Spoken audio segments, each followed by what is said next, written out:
St. Francis, a bustling community full of motivated students, hardworking teachers, and top-notch facilities. But with people come emissions. Rivers of cars, parades of construction trucks, and a sprawling electricity system all use precious energy. With this pressing issue, how is the St. Francis community working to reduce its environmental impact?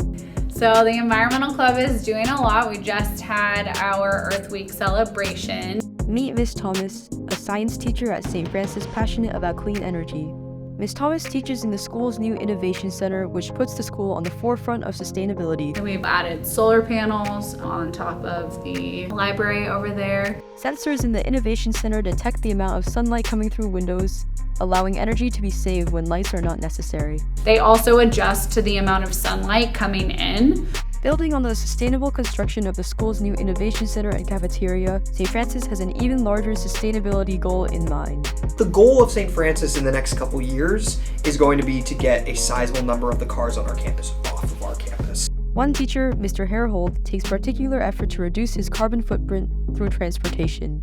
I don't do nearly enough. I wish that I did more. And I will take Caltrain in the morning and then I'll often bike home.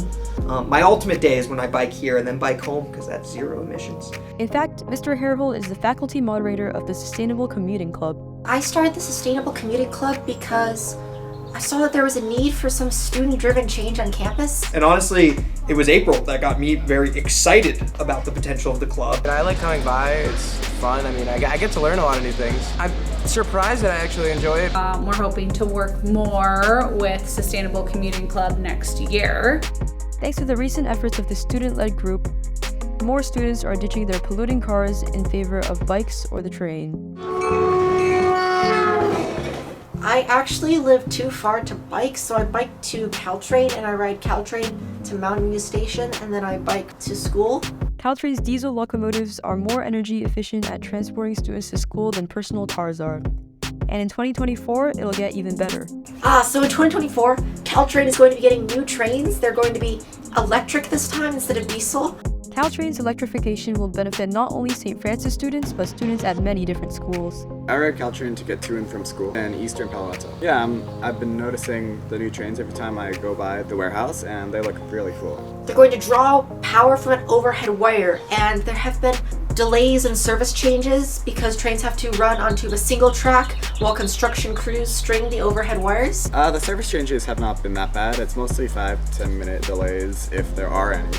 Clearly, students and teachers in the St. Francis community care deeply about sustainability. When I first started teaching, I was breaking the bad news of climate change on a daily basis, and now today my students walk in the room and they're ready for solutions because they already know what's happening. Our students are really good about adopting a challenge and then being really enthusiastic and then hopefully changing their habits. I'm doing my part by riding my bike and taking the train to school and trying to get others to. I've started taking the train a lot more. It's a lot easier than it seems it would be. I feel sustainable by riding my bike to school. Every action contributes to our fight against climate change.